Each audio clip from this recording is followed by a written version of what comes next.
Okay, we're having a look at a flat full of mineral specimens. These are all part of my collection, and I thought it would be fun to have a short documentary on the contents of this flat box. Most mineral specimens are carried inside one of these flat boxes at one time or another. I think that the mineral flat is something that is unique to the mineral specimen collecting hobby. They come in various heights, but always about the same surface area. Well, the first mineral specimen that we are looking at right now is a fine specimen of spisternite from Bergalcus in Namibia. Mineral specimens are defined in terms of their chemical composition and the crystal system which they belong to. Spisternite is zinc carbonate. And from memory, it crystallizes in the hexagonal crystal system. Now, you're looking at rhombohedral crystals right here, and they are very large rhombohedral crystals as well. They are pristine, large and sharp with a satiny sort of surface. Bergalcus produced some of the world's largest crystals of spisternite and also some of the world's greatest specimens of descloisite. Bergalcus was mined during the 1970s and 1980s. Desmond Sacco is a famous collector and a mining magnate, and he told me that he collected at Bergalcus in the 70s or 80s, one or the other. But he said that he pried about 15 really fine specimens of descloisite off the walls of this lime deposit, which is encased by a type of limestone karst system. Now, this is a very fine Bergalcus piece with sharp crystals. I've got other Bergalcus pieces in my collection, including fine quality descloisite and other fine quality spisternite. Willemite, which is a zinc-bearing silicate, also occurred at Bergalcus. Mimetite has occurred there. It is part of the same gross geological formation that Sumeb is part of. Sumeb, Bergalcus, Combat, and Grootfontein, these are all part of the Otterby mountain land mines and all have similarities in their geology and mineralogy. Now, we're going to have a look at a run of spisternite specimens next. Now, spisternite is always zinc carbonate. Now, this one's a different colour. And why is it so? It is because there are inclusions of a second mineral species, namely orichalcite. Now, this piece is from one of the world's greatest spisternite localities and one of the greatest mineral specimen localities in the United States as well. This piece is from the Kelly mine in Socorro County, New Mexico. And Kelly spisternite is among the most coveted types of American mineral specimens. And Kelly was reviewed in a nice article that was published in American Mineral Treasures, published by Lithography, which is a private company operated by Gloria Funk. That was Gloria's maiden name, and I believe that Gloria's married name is Bunk. But David Bunk and Gloria, who I've known both of them for years, are the operators of Lithography, which is a mineral specimen book publishing company. You can see that this one doesn't display any eye visible spessonite crystals, but there is internal crystalline structure. So as opposed to being amorphous, every mineral species belongs to a crystal system, and every mineral species has internal crystalline structure. And there are materials that which are naturally occurring and which lack an internal crystalline structure. Opal is one example. Allophane, which is a copper-bearing material, is another example. Both of these lack internal crystal structure.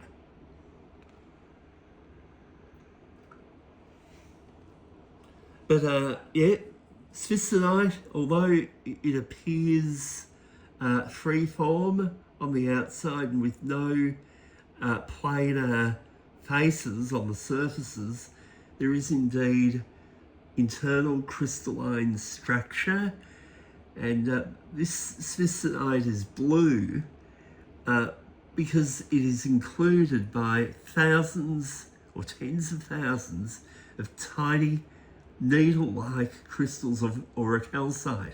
Aurocalcite is a carbonate species as well. It is a copper and zinc bearing carbonate. And the United States has many important aurocalcite producing localities, including Bisbee and Kelly, and Mapimi's over the border in Mexico, but all of these localities have commonality in the respect that there is a limestone source or a carbonate source, and this carbonate source is limestone. Now we're going to have a look at some Australian spessonite. Now, these specimens are from Broken Hill, New South Wales, and they're very historical as well. Now, these spessonite specimens are on a black matrix. The black matrix is coronadite.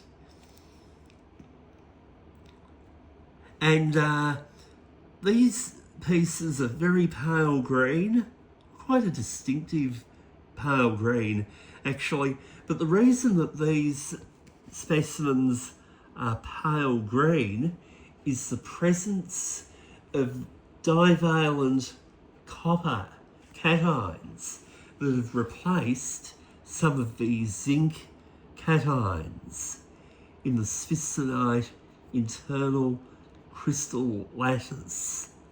Now, there might be only a few parts per million, maybe 60 parts per million, but not enough parts per million to allow representation of the copper in the idealized chemical formula of spessonite.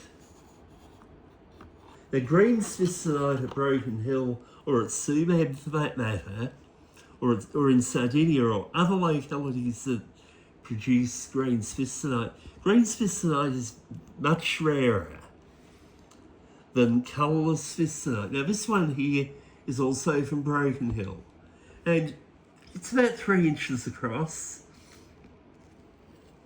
See? And a property of spessonite is that its surfaces display this beautiful, glistening cat's eye effect. And this is known as chatoyancy. And this chatoyancy it's a very desirable trait of Specimen. The reason that we see chatoyancy as I move the specimen around in this somewhat subdued light is because there are millions, I believe there are millions anyway, there are many tiny crystal faces under the surface. And what these are doing is they are reflecting light back. So Specimen is chatoyant. It always has a beautiful, silky, beautiful look about it when it is clean. Now, Broken Hill is a very well-known spitzenite producing locality. This is a beautiful spitzenite. And this piece was probably mined pre-1960 or maybe pre-1920. I love these spitzenite specimens. This is one of my finer ones, but I have at least 5 of these so-called hen's egg Broken Hill spitzenite specimens that are part of my collection. Now, again, we have this very distinctive dark matrix of coronadite, and we have this beautiful chatoyancy. You can probably see the chatoyant nature of this spitzenite specimen even better. But I have at least 5 fine quality, large spitzenite balls in my collection, and these balls are all crystalline, or a way to visualize them would be that they are crystals, but with non-planar surfaces. This is a superb piece. And Broken Hill is really one of the world's greatest spitzenite localities, although there is no doubt at all that Specimen, Namibia, is the world's greatest locality as far as spitzenite is concerned. Specimen produced brown and colourless and yellow and green and blue and pink and purple spitzenite. Different colours due to different trace elements. Spitzenite is in fact the most mined secondary mineral species. And it owes its genesis to, a carbonate source, and at Sumab, the carbonate source was limestone, which is calcium carbonate. But the zinc source at Sumab was sphalerite. Now, sphalerite is, of course, the most mined zinc mineral anywhere. See, you can even see, I'm even going back onto YouTube. That's one of my pieces too. You might as well look at something while I'm getting a new piece from the box. Now, this is a historical specimen, although it is a fairly colourful example of azurite with malachite, considering that this was mined from the Broken Hill line of lode in around 1900. Now, mining still occurs at Broken Hill, New South Wales, but it is much deeper, and modern mining at Broken Hill exploits sulfide ore and lower grade sulfide ore. And the ore is mainly composed of argentiferous galena and sphalerite as well. But the North Mine, the new Broken Hill Consolidated Mine, and I think the Zinc Corporation Mine, these 3 mines are all part of Pasminco, but Broken Hill, New South Wales was once, in the very early days of mining, it was only mined by BHP. But BHP left Broken Hill during the Great Depression of the 1930s and did this to really expand, because the company wanted to expand its iron ore mining and steel milling operations. BHP is still a very multidisciplinary company but it has expanded a great deal compared to a 7-person syndicate, which was a private company.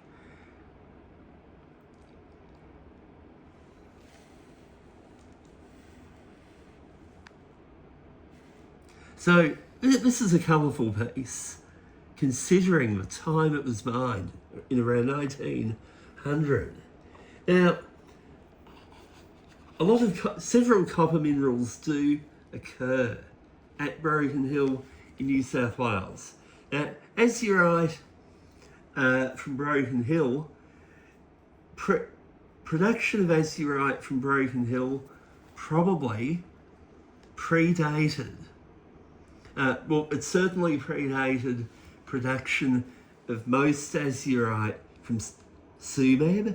So mining started at Specimen in 1899. Mining started at Broken Hill in 1884 or 85. And at Specimen, azurite and malachite were found on the surface. And but at Broken Hill, there wasn't so much azurite and malachite on the surface, but it was encountered shortly after mining activities started. Interestingly, despite the relative, malachite would have been abundant at Broken Hill in the early years of mining, but very little malachite was saved. Now, this piece used to be in the collection of George Smith and Michael Newnham too, who's a well-known collector who lives just down the road from me in Melbourne. And Michael's the owner of a wonderful mineral collection. He just collects Australian minerals, and he also photographs them, and he's an agate collector too. But yeah, Michael's a very rare collector. Well, so am I. But collectors of Australian minerals are rare. Now, this one is not from Broken Hill. This one is American, and the United States has some wonderful azurite localities. This one is from LaSalle in San Juan County, Utah, and this piece was, I believe, the late 1980s. And there used to be thousands of these on the market, but not anymore. This is a good one. It's got a very high luster and intense colour. Most of America's azurite comes from Arizona, and the important localities of Arizona which are azurite rich. Well, of course, there's Bisbee, there's Morenci, which is a type of, it's a big open cut. There's Aho, the New Cornelia mine at Aho. That's an important azurite locality. There's also Tiger. Tiger produced fine azurite. Tiger was mostly mined for silver and closed down during the 1950s. But I've seen some wonderful, large malachite pseudomorphs after azurite, with some azurite from Tiger. And some of the best Arizona, azurite can be seen at the Flandreau Museum of University of Arizona, and also the Arizona Sonora Desert Museum. Now, LaSalle, Utah is an important azurite producing locality of the United States. But even more important is the Apex Mine near St. George in Utah.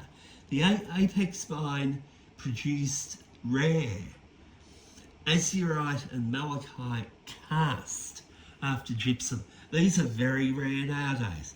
I attempted to buy a 4-piece set of these casts from Bill Larson in around 2010 or so for $200,000 US. And Bill said he just didn't want to sell them, and I can understand why. If I was as rich as Bill Larson, I just wouldn't want to sell those 4 beautiful azurite casts that are part of his collection either. But if he had said yes, I would have had to have liquidated or slowly got $200,000 US. I've paid $250,000 in cash for one mineral. Now, native copper is a very desirable mineral species as well. Now, what you are looking at is a cluster of spinel twinned native copper crystals. And the spinel twinning is a form of contact twinning where you have these symmetrical cubic, this is all of the microscopic level crystals, contacting each other head to tail, head to tail, head to tail, head to tail. It happens, thousands of times. Now, this one is from Broken Hill. Broken Hill did produce a very small number, relatively, of fine native copper specimens, and a predominant habit was spinel twinning, or to put it simply, crystal twins that look like wires or nails. This one's about 3 inches long. It has the original antique patina, which every copper collector loves. Now, this is it's not only a beautiful object, it's historical. I wouldn't sell this for under $10,000. Now, I own several very high quality native copper specimens, but most of my, I own about 10 pieces which are from Broken Hill, and I also own a lot of pieces from Rockland's mine. Now, we're looking at a rare mineral here. It is a very rare mineral, and what you are looking at is known as bromium chlorazurite. In other words, it is silver chloride with some substitution of the chloride anions for bromide anions. Now, interestingly, bromium chlorazurite and chlorazurite both crystallize in the isometric crystal system. You can even see a hint of these being cubes. Chlorazurite is always photosensitive, but I keep this piece in the dark. Now, chlorazurite occurs at probably about 50 localities on Earth, but I've only seen eye-visible chlorazurite specimens from maybe 3 localities at the most. This was, in fact, the ore species that was mined at Broken Hill, mostly before 1900. And it is a very rich silver source that occurred close to the surface. And this is a good one. It's larger than most. I have had even bigger, but the bigger ones that I have had been light affected. Now, I always keep this in a box. But every Broken Hill collector will want chlorazurite and iodazurite. Now, interestingly, chlorazurite and bromium chlorazurite and also iodium bromium chlorazurite, these could be represented on a triangular phase diagram because there is substitution of iodine, bromine and chlorine.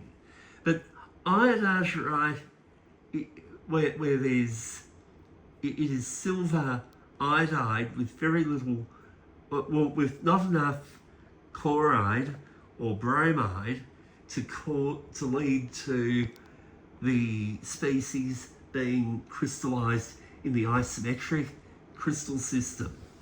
It instead belongs to the hexagonal crystal system. Well, we're going to have a look at a few silicate minerals now. This one is bustamite. Now, bustamite is a rare manganese-bearing silicate species. It is not rare at Broken Hill, but good pieces still are difficult to get. It cleaves along three planes. It is related to pyroxmangite and rhodonite and ferrorhodonite too. Ferrorhodonite may be a new mineral species.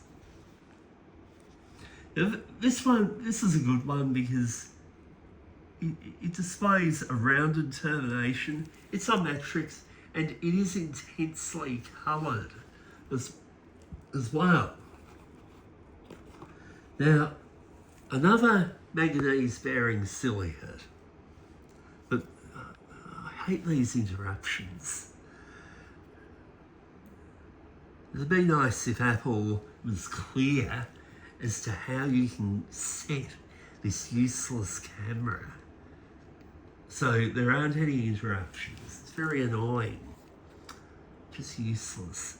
Anyway, we have this is a good specimen of rhodonite, and rhodonite is red, whereas bustamite is always brown, various shades of brown.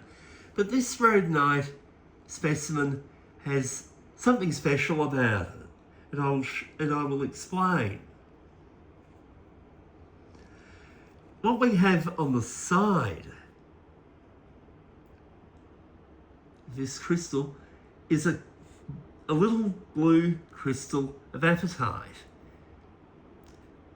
The rhodonite crystal is also terminated. Beautiful termination on this. Really beautiful colour and good crystallography and a beautiful termination. It's not a cleavage face termination. No, it is a distinctive termination that is characteristic of these types of crystals. It's trigonal or triclinic. But or the crystal system where there are three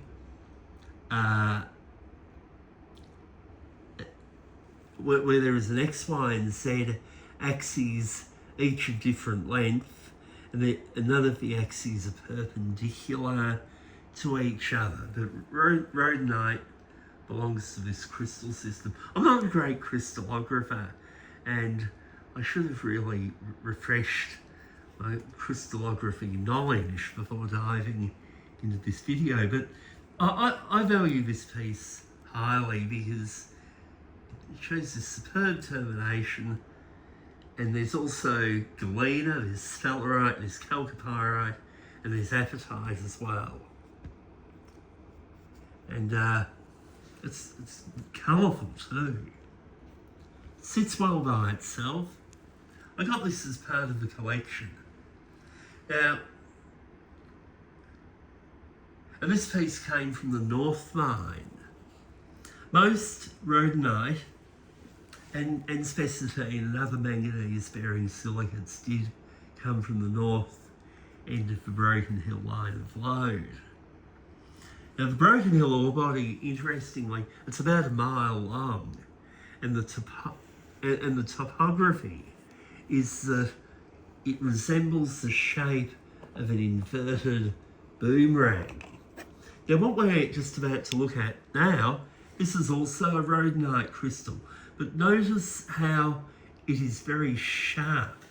Now, the rhodonite that we just looked at would have been encased with galena, sphalerite, maybe a bit of chalcopyrite when it was first found. And over a long period of time, some enterprising soul gave the piece a good scouring. Well, this piece here is unusual. From memory, it was found during the 1960s in a single pocket occurrence, and sometimes these so-called pocket rhodonites were also found with crystals of other species, namely ferro and banisterite and calcite, sometimes hedenbergite, sometimes mangan pyrosmolite also.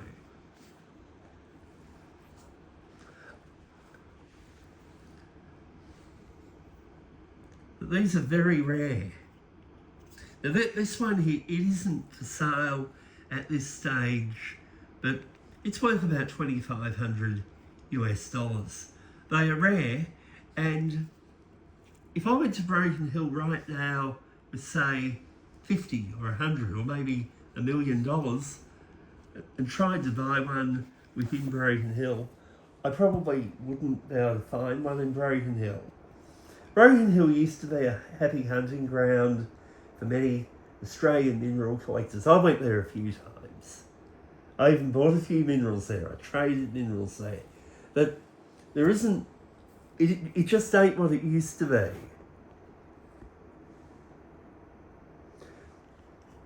So that's rhodonite. Now, of course, another very popular and well recognised and loved manganese-bearing silicate from Broken Hill is spessartine. Now, spessartine is the manganese-rich garnet species, and Broken Hill, New South Wales has produced some of the world's finest crystals of spessartine. Not as big and spectacular as the spessartine crystals from Pakistan, though. Pakistan produce the biggest and best spessartines, sometimes with shawl, sometimes with aquamarine and other gem crystal species. But Broken Hill, New South Wales definitely produced the best crystals of spessartine with metal sulfides. I think Broken Hill, New South Wales continues to be the only mine on Earth which has recorded eye-visible specimens of spessartine with galena. Now this is an absolutely superb little competition quality thumbnail.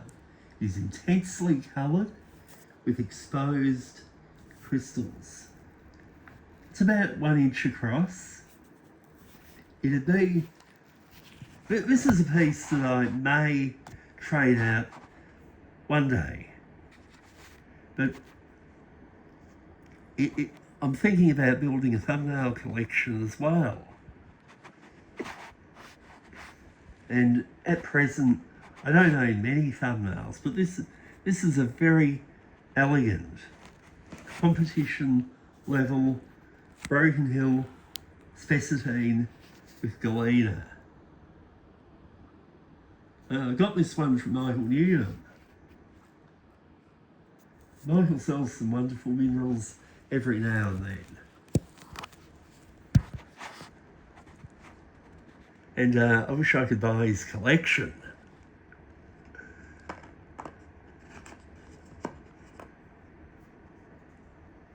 Well, we're going to have a look at some more native copper now. All of these native coppers display spinel law twinning, but all of these pieces are from Rocklands Mine. Now, Rocklands Mine is in the Mount Isa Cloncurry district. Now, practically the only mineral species that was mined at Rocklands Mine was native copper, typically as spinel law twins or cubes but with rounded corners. Now, these pieces that you're looking at were not put through the concrete mixer or the ball mill or anything like that. These are sharp. You can see the beautiful sintered surfaces. And this is sharp. Sharp as a razor blade. I value these things very highly.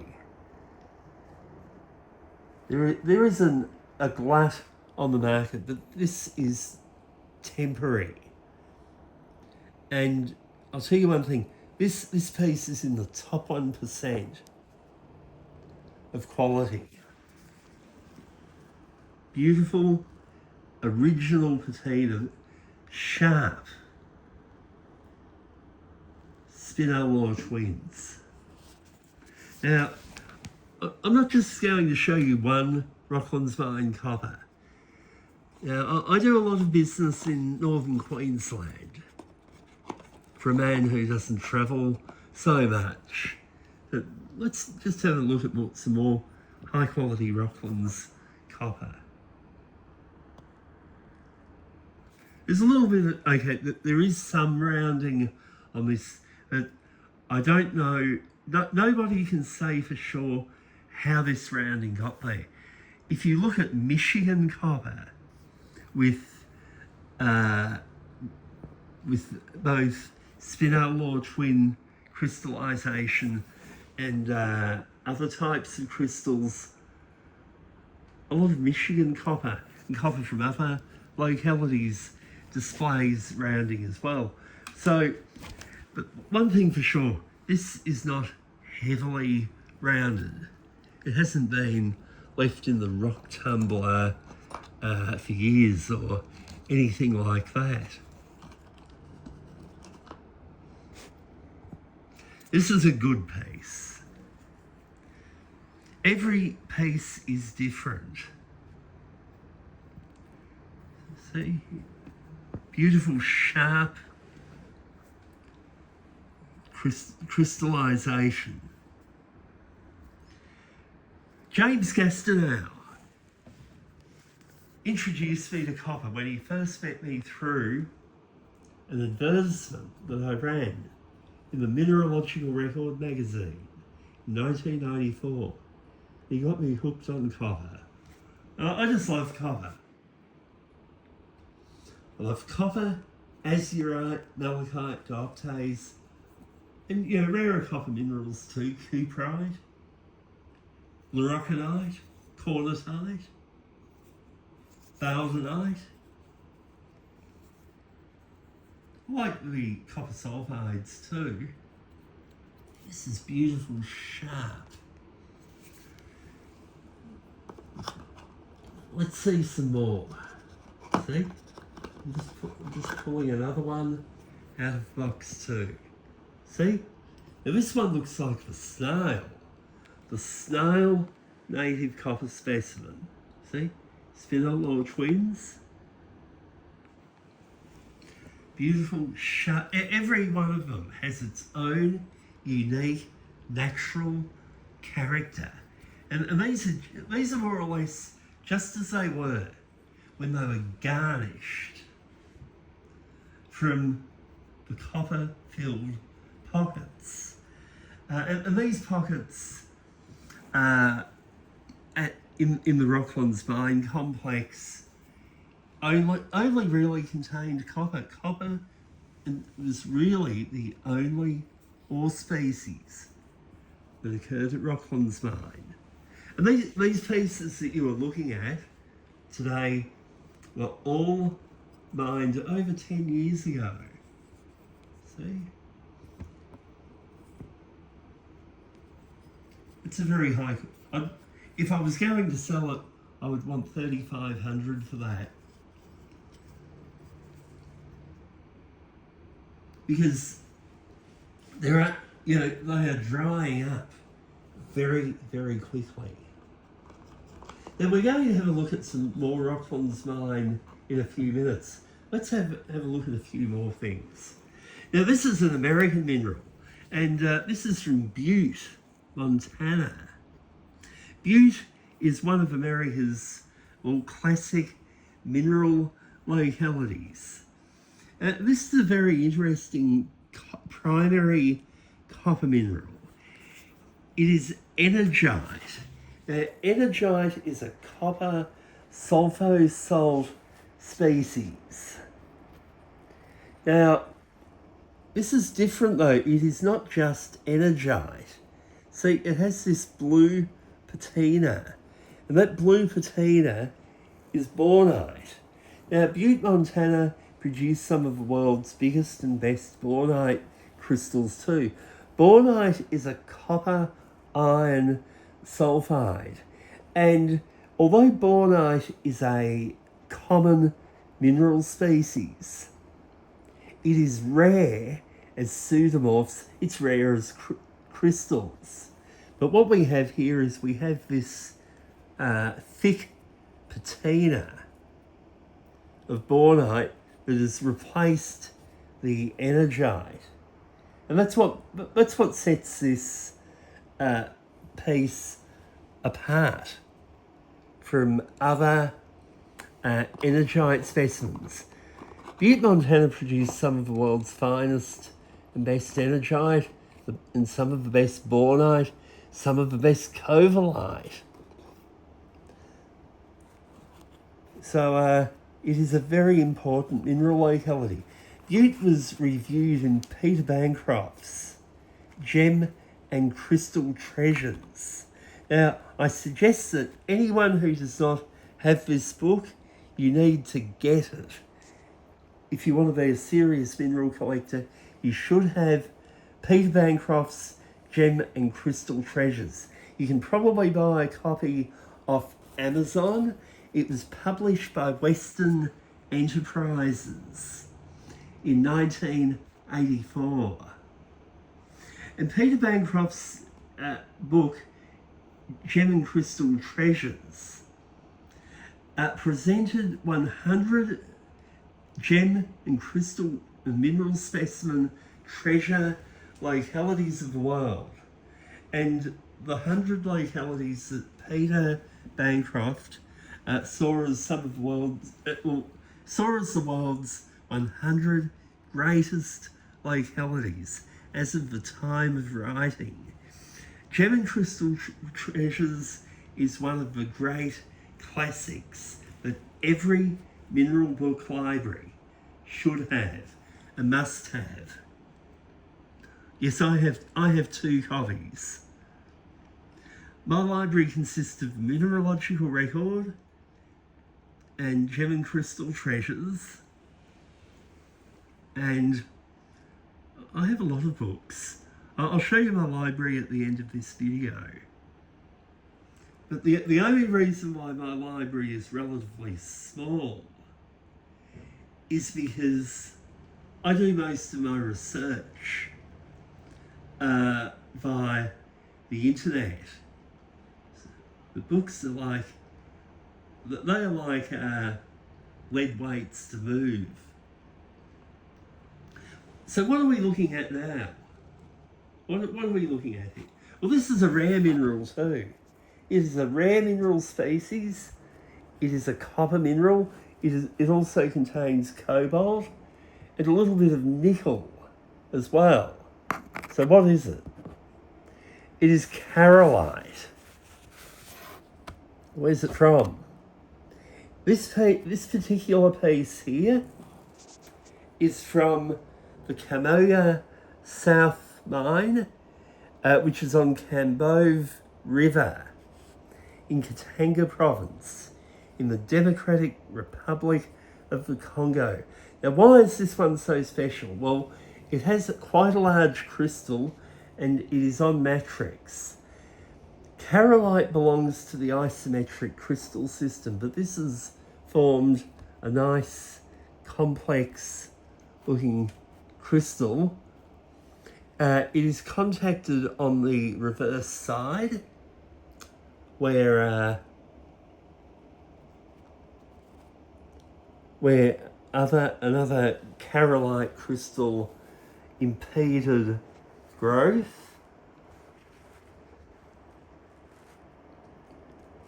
But matrix carolite specimens of this quality are very rare.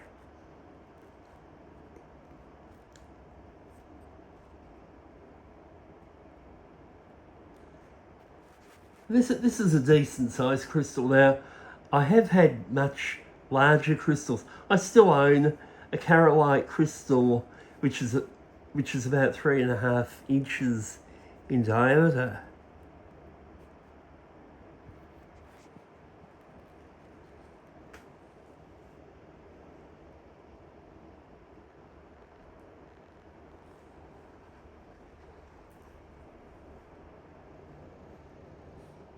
So that is a superb matrix carolite.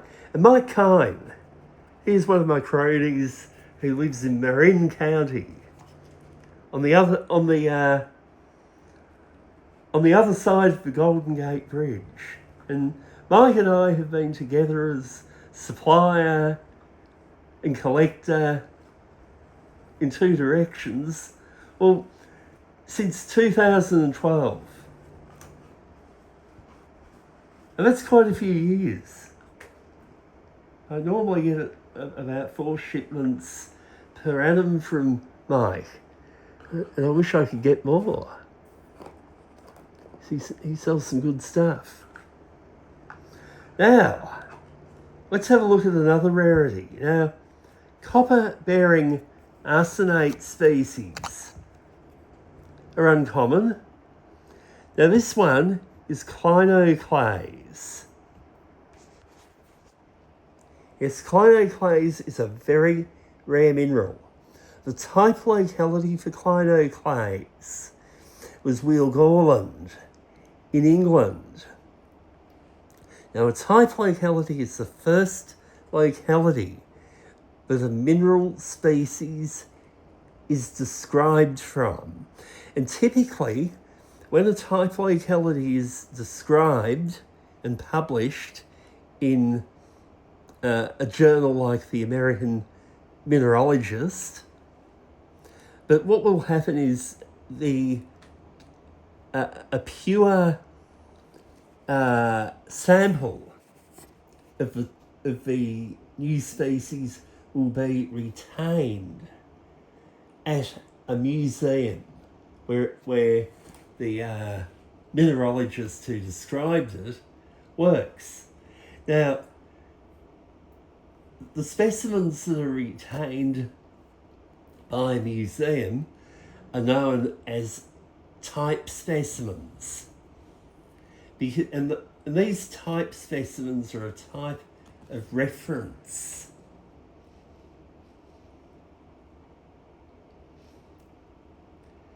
But Wheelgorland now is the type locality for clinoclase. Now, this piece is not from Wheelgorland. This one here is from Majuba Hill in Utah. Actually, no, Majuba Hill in Nevada. Yes, Majuba Hill, Nevada. It has been a producer of clinoclase specimens since at least the late 1980s. I can remember that Cal Graver from Fallbrook sent me some clinoclase in the mail. This is when I started collecting minerals. The Sugar Hill is also famous for other copper-bearing arsenate species, including arthurite and pharmacosiderite. And there are other copper-bearing arsenates which I can't pronounce. But anyway, the Sugar Hill, it is an important locality. Now today, gold probably dominates mining in Nevada. People are trying to call me, but I just won't be picking up the phone because I'm running. I'm almost finished. But interestingly, this piece was from a collection of an old nemesis, namely the late Rock Courier, who was the owner of Jewel Tunnel Imports in Los Angeles. And but this little clinoclay specimen, it's a very rich little piece. It used to be in Rock Courier's collection. Mr. Courier was one of America's top mineral collectors, but because he had a relationship with Arthur Roffey, who hated my guts, Mr. Courier and I were just never able to work together, which was mostly to his detriment. To my detriment too, but there's still too little of me to go around. Anyway, I shouldn't be scoffing at the dead. These two are now croaked for many years.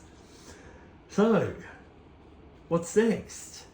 Well, the next thing that we are going to have a look at is a fine crystal, which I cannot find. But in the meantime, Australia does produce a little bit of aquamarine. Now this aquamarine, it is from Mount Surprise in Queensland. It has a beautiful deep colour. Really beautiful deep. So there are parts of this large partial crystal that could be cut. But I'm not going to do this, but it does have a gorgeous colour. O'Brien's Creek has probably produced the best aquamarine that any Australian locality has produced. This is a fine piece. Now, this one is not for sale, but if it was, I'd want about $3,500 for it. Australia doesn't really have a huge number of localities that produce high quality gem crystals because Australia's geology is old, and there used to be gem crystals here, well, hundreds of millions of years ago, but all of the pegmatites were eroded. Now this is a rare mineral, and a rare species combination too. And I got this one from Mike Kine. Mike sells some good stuff. He has a very good eye and a very good sense of rarity. I like pretty, but I also enjoy the cerebral aspect of collecting. I love prettiness in mineral specimens too. But I also like the left-hand side of my brain being stimulated. Now, what minerals do we have here? Well, one of them is relatively common. Topaz. See, doubly terminated topaz crystal. The green species is herderite. Pakistan produced the best green herderite in existence. I also have a purple or a mauve herderite in Pakistan. So this is a fine piece. It's about probably 1.5 centimetres across. You know, I'm beginning to get a little bit hoarse, but this video doesn't have much longer left. I'm just showing one or two more. I've temporarily lost. I hope I found it. Oh yeah, I had. I didn't crush it. Good. Okay. Well, I'm going to show just a small specimen. This is a rare mineral. It is ilvaite. It is a rare mineral. And this is from a type of skarn deposit. This is from Seriphos Island in Greece. And Seriphos has produced ilvaite, but it is very, very rare. The best ilvaite specimens on Earth come from Hungang in Inner Mongolia and also Delnogorsk. Absolutely no doubt. And these deposits both produce ilvaite in the context of a polymetallic skarn. Now, a skarn is a type of rock that forms at the boundary and the boundary of an intrusive igneous body, which creates a batholith. But the molten igneous rock comes into contact with a country rock, which is either marble or limestone, or maybe even carbonatite, but pretty rarely. But species like epidote and axonite and ilvaite, some rarely occur at this boundary. Of course, the type of mineralisation that is found at a skarn deposit depends on the composition of the intruding igneous body, and also the composition of the country rock. Examples of skarn deposits include Hungang and Delnogorsk, Bickerton in Queensland. That is a polymetallic skarn that has been mined for bismuth, copper, gold, but probably also contains some other metals as well. Now, we're just going to look at one last mineral before we go out for a group shot. Now, this is a good Japan Law twin quartz. Now, some new collectors get twinning confused. A twin is not just two randomly conjoined crystals, but consists of two or more crystals that are joined as per a type of mathematical formula. But it is not just a random event. Crystals are twinned when two or more crystals share a common atomic plane. Now, Japan Law twin quartz, the angle between these two crystals, from memory, it's 89.4 degrees. You have two crystals. It's very distinctive. Now this piece is Australian. It is from the White Rock Quarry near McGill in the Adelaide Hills of South Australia.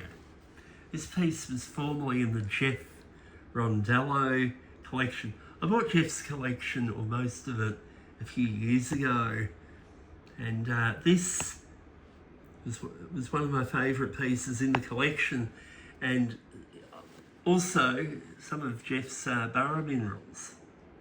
He continues to collect good garnets. He's got a very fine garnet collection. Also wanted to own Jeff's, he had a very nice crinoid. He had some nice crinoids. But Jeff is a sophisticated collector of a rare species in Adelaide. Now, I've been promising to show something to the audience. Now, I buy minerals, mineral specimens in a fairly major way. I act for collectors all over the world, and I have travelled all over the world, all over Australia, to get my hands on minerals. And in the course of a lifetime, I have worked probably with about 60 or 80 million US dollars worth of fine minerals. Sorry about that screeching. I've supplied some of the world's best collectors, including Barry Amble. I sold Barry a collection, and Stuart Walensky, Irv Brown, the late John Barlow, Robert Salehi. I've donated over $1 million worth of fine minerals to the South Australian Museum in Adelaide. Now, look, I won't harp on too much, but I'm a serious copper buyer. This isn't junky copper. This is, I mean, there is some quality variation, but this is good copper. And I'll try and not jiggle the camera too much. Now, I have hundreds of thousands of dollars worth of copper here temporarily. Different sizes. See? And guess what? I know it is. It's fairly focused. This is just some. I have a major stash of copper. This isn't all of it. This is some of it. Now, I'm a wholesaler of copper too. I cannot keep every single piece long term. But I'm also under very little commercial pressure. So for the ghouls who think that they can come along and extort or attempt to extort an extortive price, fuck off, really. I really don't need any bullshit nowadays. So I used to put up with it, but I don't put up with any crap from just ghouls who hover around. I just don't need that sort of bullshit nowadays. So I'm only after generative, happy collectors like myself. And if your prime interest is mineral collecting, as opposed to just deriving money from minerals, then you should visit me. Like, I love collecting, and the proof of it is that I spend almost all of the waking hours chasing fine minerals and crystals. Now, at the moment, or at this stage, I'm very interested mostly in copper minerals. But see, I apologise for my storeroom being a bit of a mess. It's not always a mess, but this is working mess. But see, that's a big, beautiful calcite from Broken Hill. Very hard to replace. There's another one. And, but this is all going into the storage unit. I cannot keep the whole house like this. That's Shoal's night from Reef Hill. Anyway, I think I'm beginning to go hoarse. So, yeah, thanks for listening. And you will find my details in the comments section. I can be contracted to do all sorts of work. And I can be phone interviewed. I can work anyway. Now, and sorry about this mess. You know, this room here is being, it's a temporary storehouse, but it's going to be perfect tomorrow morning. Bye for now.